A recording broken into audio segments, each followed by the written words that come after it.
Bulletin के आगाज में हम खबर यह है कि वज़ीर आज़म की जानिब से बिलावल भुट्टो की सरबराही में पीपल्स पार्टी के वफ्द के एजाज़ में अशाइया। बिलावल भुट्टो की पीपल्स पार्टी के वफ्द के हमरा वज़ीर आज़म शहबाज शरीफ से मुलाकात हुई। अलामिया जारी कर दिया गया। वज़ीर आज़म ने हुकूमत के साथ ताउन से अवाम के लिए फ़ाल किरदार अदा करने पर पीपल्स पार्टी की क़यादत को सराहा। वज़ीर आज़म शहबाज शरीफ का कहना है कि मुल्क का मुस्तक़बिल बेहतर करने के लिए तमाम सियासी जमातों को मिलकर काम करना है। जबकि पीपल्स पार्टी के वफ्द ने वज़ीर आज़म के सामने मुतनाज़ा केनाल से मुताल्लिक एतराज़ात रख दिए। वफ्द ने वज़ीर आज़म को ज़िला कुरम में अमन और अमान की नाक़िस सूरत हाल पर अपने ख़दशात से आगाह किया। वफ्द ने वज़ीर आज़म से बलूचिस्तान के सैलाब मुतासरीन की अब तक दाद रसी न होने का भी शिकवा किया। वज़ीर आज़म शहबाज शरीफ ने पीपल्स पार्टी के तहफ़्फ़ुज़ात दूर करने की यकीन दहानी भी करवा दी है।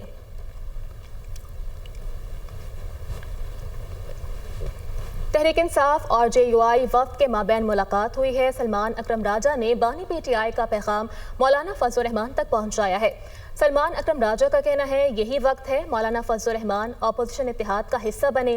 बानी PTI चाहते हैं कि ईद के बाद अपोजिशन हुकूमत मुखालिफ मुहिम चलाए। JUI वफ्द ने मौलाना फजल रहमान के तहफ़्फ़ुज़ात बारे PTI को आगाह किया। दोनों सियासी वफ्द के दरमियान इत्तेहाद से मुताल्लिक हतमी फैसला रमज़ान में ही करने पर इत्तेफाक हो गया है। चेयरमैन तहरीक इंसाफ बैरिस्टर गौहर ये कहते हैं कि तकरीर में आसिफ अली जरदारी साबित नहीं कर सके कि जमहूरियत है। आसिफ अली जरदारी आज भी मुतनाज़ा सदर हैं। हमारा एहतजाज जैसे आज था हमेशा ऐसे जारी रहेगा।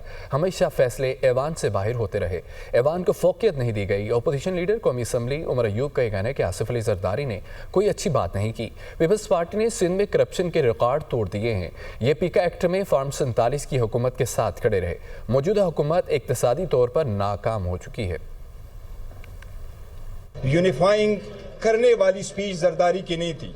वो साथ साबित नहीं कर सका कि वो वफाक की अलामत है, वो इस पार्लियामेंट का हिस्सा है। अगर वो ये है भी नहीं, लेकिन अगर वो समझते भी तो आज वो अपोजिशन के चेंबर में से हो के आगे जाते। लिहाजा आज भी जरदारी साहब एक मुतनाज़िया सदर है। हमने एहतजाज किया और ये एहतजाज हमारा जिस तरीके से रूटीन है इंशाअल्लाह ताला ये जारी रहेगा। जरदारी की स्पीच ने इस बात का इआदा किया है कि ये पार्लियामान उन्होंने ऐसा बनाया है कि जितने भी फैसले होते हैं वो ईमान के बाहर होते हैं, ईमान को तौकीयत नहीं दी जाती। आसिफ अली जरदारी ने कोई मुस्बत बात नहीं की।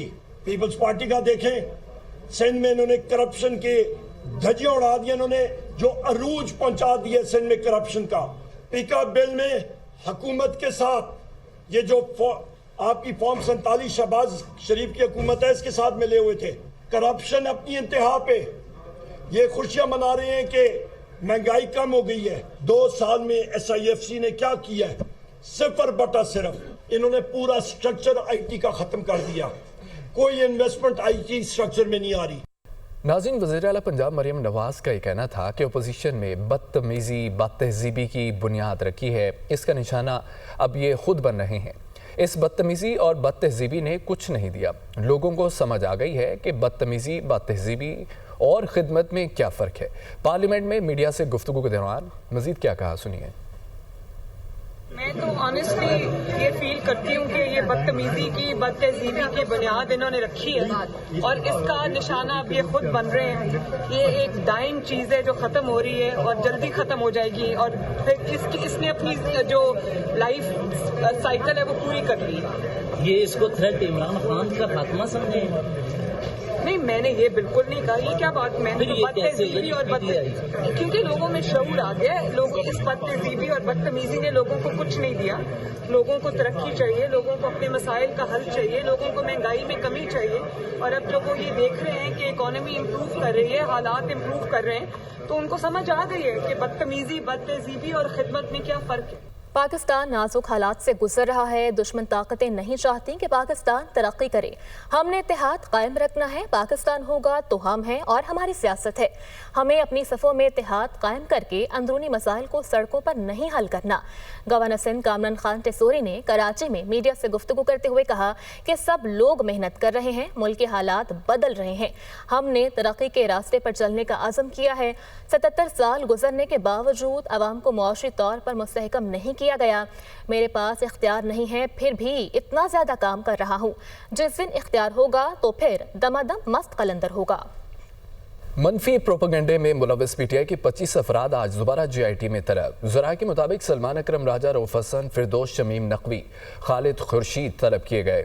حماد اظہر، اون عباس، عالیہ حمزہ سمیت دیگر رہنماؤں کو بھی طلب کیا گیا۔ جی آئی ٹی نے 7 مارچ کو بھی پی ٹی آئی کے 25 افراد کو طلب کیا تھا۔ جی آئی ٹی نے 5 گھنٹے تفتیش کی تھی۔ منفی پروپیگنڈے میں ملوث پی ٹی آئی کے 25 افراد آج دوبارہ جی آئی ٹی میں طلب کیے گئے۔ ذرائع کے مطابق سلمان اکرم راجہ، رؤف حسن، فردوس شمیم نقوی، خالد خورشید طلب، حماد اظہر، اون عباس، عالیہ حمزہ سمیت دیگر رہنماؤں کو بھی طلب کیا گیا۔ جی آئی ٹی نے 7 مارچ کو بھی پی ٹی آئی کے 25 افراد کو طلب کیا تھا۔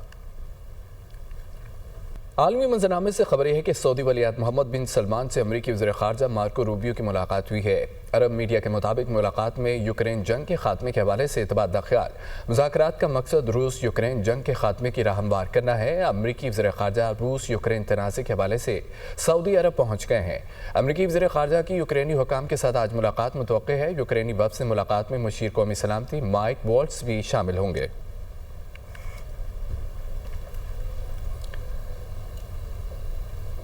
ڈونلڈ ٹرمپ کے روسی صدر کی جانب جھکاؤ سے یوکرین اور یورپ کو پریشانی ہے۔ مسائل کے باوجود دونوں طرف سے سیاسی عزم موجود ہے، جس کا خیر مقدم کرتے ہیں۔ امریکہ اور روس کے مابین تعلقات میں بہتری آسان کام نہیں ہے، لیکن دو طرفہ تعلقات میں بحالی کا آغاز ہو چکا ہے۔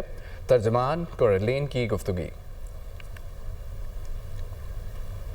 ناظرین، چین کا کینیڈا کے ساتھ باہمی تعاون بہتر ہوگا۔ مارک کارنے کینیڈا کی حکمران جماعت کا الیکشن جیت گئے ہیں۔ ترجمان چینی وزارت خارجہ کی نیوز کانفرنس کہا کہ مارک کارنے کی کینیڈا کا وزیر اعظم بننے کے بعد تعلقات مزید مضبوط ہو گئے ہیں۔ کینیڈا سے باہمی احترام اور برابری کی بنیاد تعلقات قائم کرنا چاہتے ہیں۔